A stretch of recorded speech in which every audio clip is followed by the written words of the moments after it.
कृष्णाय वासुदेवाय हरे परमात्मने प्रणतिक्लेशनाशाय गोविन्दाय नमो नमः। नमो पंकजनाभय नमो पंकजमालिने नमो पंकजनेत्राय नमस्ते पंकजांग्रये। श्रीमद्भागवत महापुराण की जय। श्रीमद्भागवत महापुराण की जय। बद्री विशाल भगवान की जय।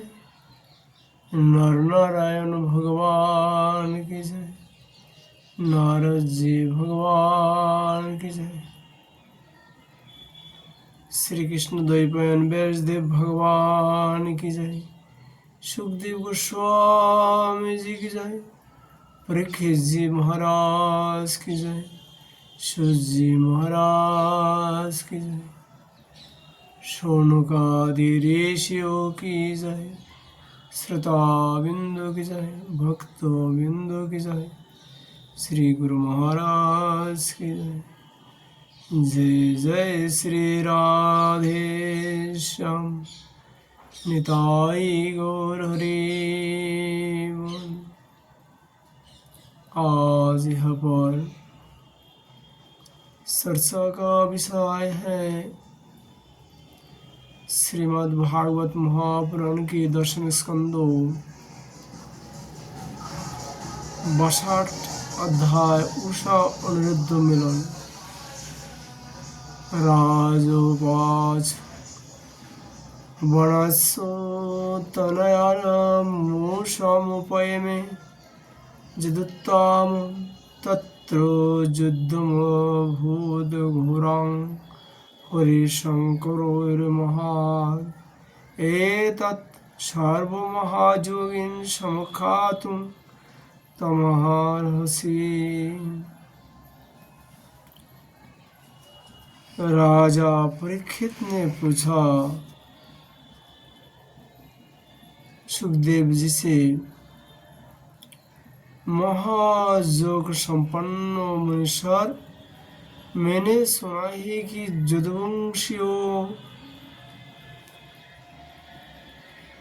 यदुवंश शिरोमणि अनिरुद्ध जी ने बाणासुर की पुत्री उषा से विवाह किया था और इस प्रसंग में भगवान श्री कृष्ण और शंकर जी का बहुत बड़ा घमासान युद्ध हुआ था। आप कृपा करके यह वृत्तांत विस्तार से सुनाइए। श्री सुगोवाच बानो पुत्र शतज्येष्ठ बलराशिन्महात्मनो जेनो वामनुरूपाय हरये दायि मेदिनी। सुखदेव गोस्वामी जी ने राजा परीक्षित से कहा, परीक्षित, महात्मा बलि की कथा तो तुम सुनो ही चुके हो। उन्होंने वामन रूपधारी भगवान को सारे पृथ्वी का दान कर दिया था। उनके 100 लड़के थे। उनमें सबसे बड़ा था बाणासुर, दत्तराज बलि का औरास पुत्र। बाणासुर भगवान शिव की भक्ति में सदा रत रहता था। समाज में उसका बड़ा आदर था। उसकी उदारता और बुद्धिमत्ता प्रशंसनीय थी। उसकी प्रतिज्ञा अटल होती थी और सचमुच वह बात का धनी था। उन दिनों वह परम रमणीय शोणितपुर में राज्य करता था। भगवान शंकर की कृपा से इंद्र आदि देवता नौकर चकर की तरह उसकी सेवा करते थे। उसके 1000 भुजाएं थी। एक दिन जब भगवान शंकर तांडव नृत्य कर रहे थे तब उसने अपने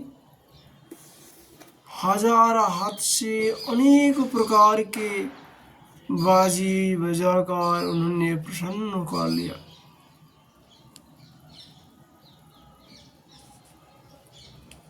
सचमुच भगवान शंकर बड़े ही भक्त वत्सल और शरणागत रक्षक थे।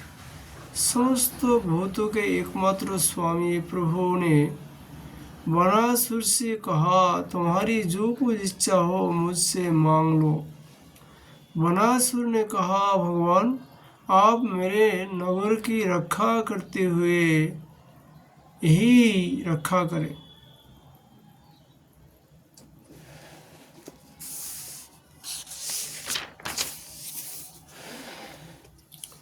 एक दिन बाल पुरुष के घमंड में चूर वनासुर ने अपने समय भी स्थिति भगवान शंकर के चरण कमलों को सूर्य को समान चमकाली मुकुट से छूकर प्रणाम किया और कहा, देवादिदेव आप समस्त चराचर जगत के गुरु और ईश्वर हैं। मैं आपको नमस्कार करता हूँ। जिन लोगों के मनोरथ अब तक पूरे नहीं हुए हैं उनको पूर्ण करने के लिए आप कल्पवृक्ष है।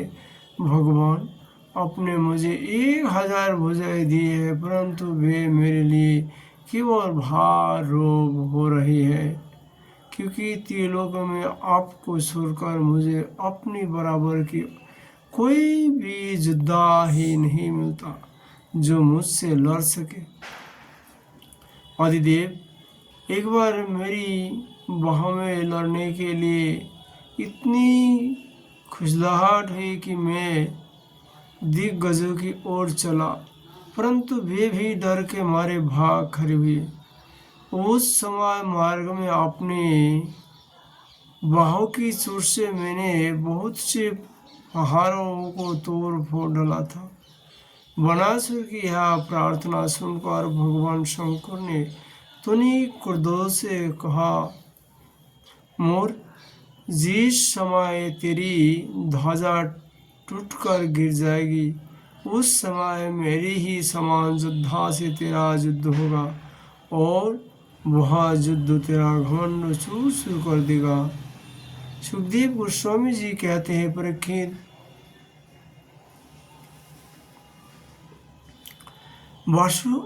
वनासुर की बुद्धि इतनी बिगाड़ गई थी कि भगवान शंकर की बात सुनकर उसे बड़ा हर्ष हुआ और वह अपने घर लौट गया। अब वह मूर्ख भगवान शंकर के आदेशानुसार उस युद्धों की प्रतीक्षा करने लगा जिसमें उसके बाल बच्चों का नाश होने वाला था। सुखदेव गोस्वामी जी कहते हैं, परीक्षित वनासुर की एक कन्या थी, उसका नाम था उषा।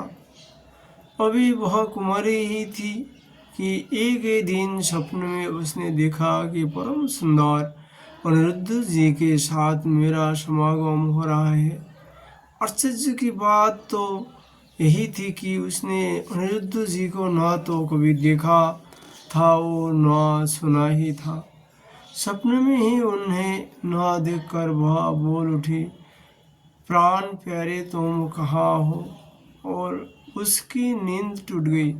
वह अत्यंत विह्वलता के साथ उठ बैठे और वह देखकर कि मैं सुखियों के बीच में हूँ बहुत ही लज्जित हुई। सुखदेव गोस्वामी जी कहते हैं, परीक्षित वनासुर के मंत्रों का नाम तो कुंभांड, उसी की एक कन्या थी जिसका नाम था चित्रलेखा। उषा और चित्रलेखा एक दूसरे की सहेली थी। चित्रलेखा ने उषा से कुतूहलवश पूछा, सुंदरी राजकुमारी, मैं देखती हूँ कि अभी तक किसी ने तुम्हारा पानी ग्रहण भी नहीं किया है, फिर तुम किसे ढूंढ रहे हो और तुम्हारे मनोरथ का क्या स्वरूप है? उषावाच, दृष्टो कश्चिन्नरो स्वप्नं श्याम कमललोचनं पीतवासा विरुद्धबाहुर्षितं हृदयंगमः। उषा ने कहा, सखी मैंने सपने में एक बहुत ही सुंदर नवयुवक को देखा है। उसके शरीर का रंग सावला सावला सा है, नेत्र कमल दल के समान है। शरीर पर पीला पीला पीताम्बर फहरा रहा है। भुजाएं लंबे लंबी है और वह स्त्रियों का चित्त चुराने वाला है। उसने पहले तो अपने घरों का मधुर मधुर मुझे पिलाया।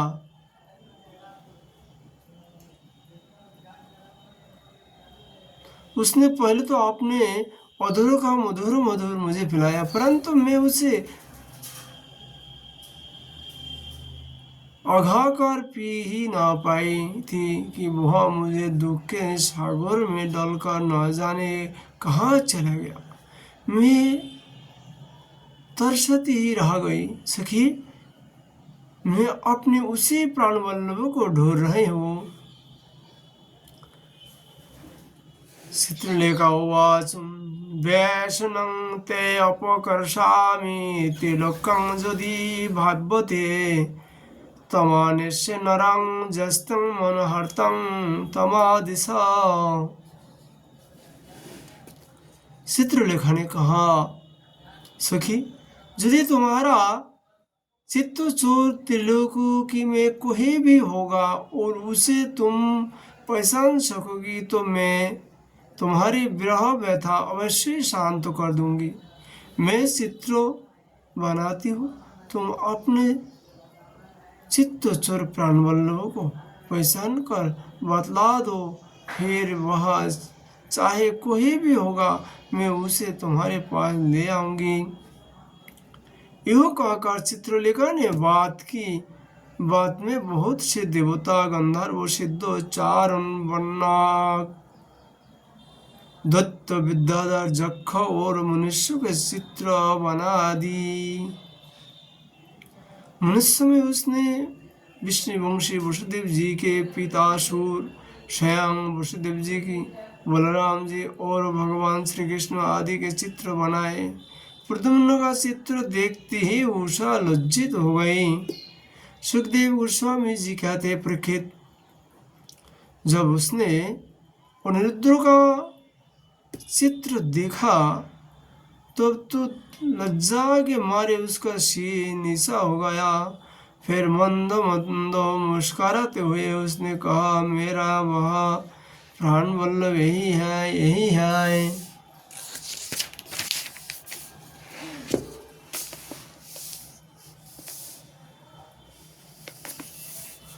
परीक्षित, चित्रलेखा जोगिनी थी। वह जान गई कि ये भगवान श्री कृष्ण के पुत्र हैं। अब वह आकाश मार्गों से रात्रि में ही भगवान श्री कृष्ण के द्वारा सुरक्षित द्वारकापुर में पहुंची। वह अनिरुद्ध जी बहुत ही सुंदर पलंग पर सो रहे थे। चित्रलेखा जोगी सिद्धों के प्रभाव से उन्हें उठाकर सुनितपुर ले आई और अपनी सखी उषा को उसको प्रियतमा का दर्शन कराई दिया। अपने परम सुंदर प्राण वल्लभ को पाकर आनंद की अधिकता से उसका मुख कमल प्रफुल्लित हो उठा और वह अनिरुद्ध जी के साथ अपने महल में विहार करने लगी। सुखदेव गोस्वामी जी कहते, परीक्षित, उसका अंतपुर इतना सुरक्षित था कि उसकी ओर कोई पुरुष झांक तक नहीं सकता था। उषा का प्रेम दिन दुना रात चौगुना बढ़ता जा रहा था। वह बहुमूल्य वस्त्र, पुष्पों के हार, इत्र, फूल, धूप, दीप, आसन आदि सामग्रियों से सुमधुर पीने योग्य पदार्थ, दूध, शरबत आदि भुज चबाकर खाने योग्य और भक्ख नेगा जाने योग्य पदार्थ से तथा मनोहर वाणी एवं सेवा शुश्रूषा से अनिरुद्ध जी का बड़ा ही सत्कार करती। उषा ने अपने प्रेम से उनके मन को अपने वश में कर लिया।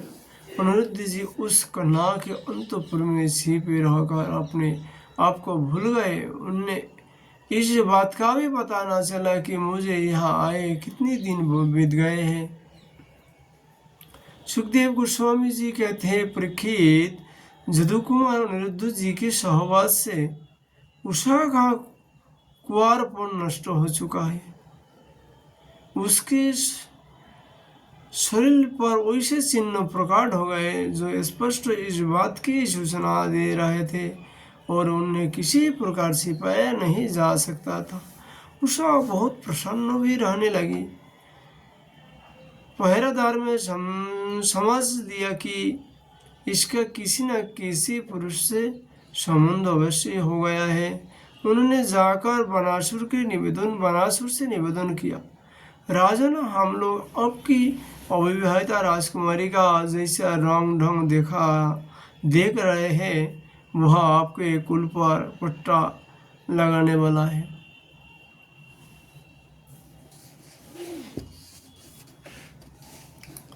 प्रभु, इसमें संदेह नहीं है कि हम लोग बिना क्रम टूटे रात दिन महल का पहरा देते रहते हैं।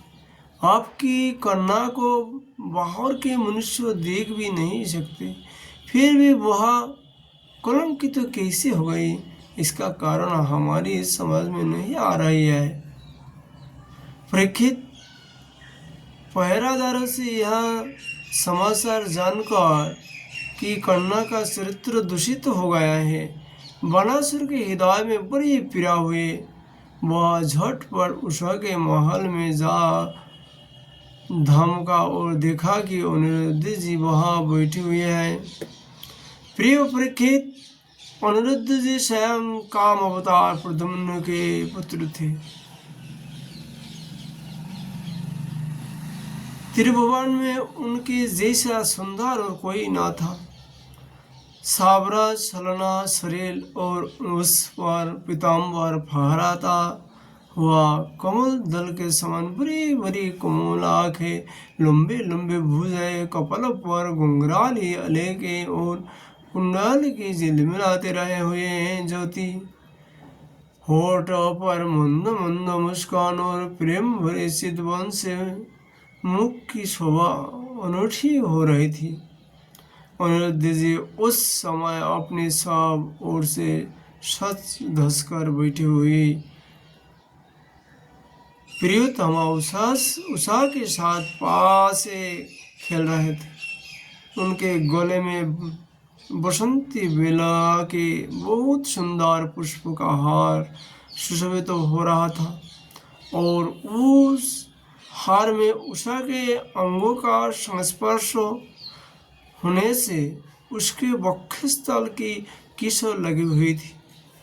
उन्हें उषा के सामने ही बैठा देखकर बनासुर विस्मित और सुखित हो गया।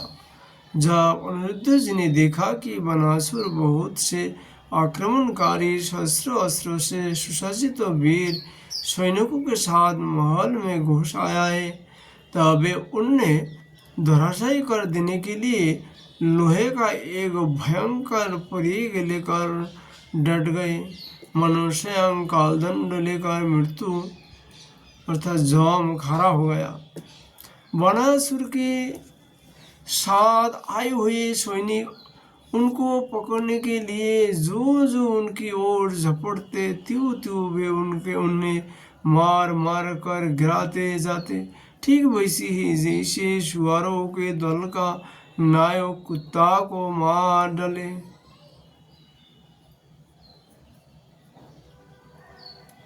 अनिरुद्ध जी को चोट से उन सैनिकों के सिर, भुजा, जंघा आदि अंग टूट फूट गए और वे महल से निकल भागे।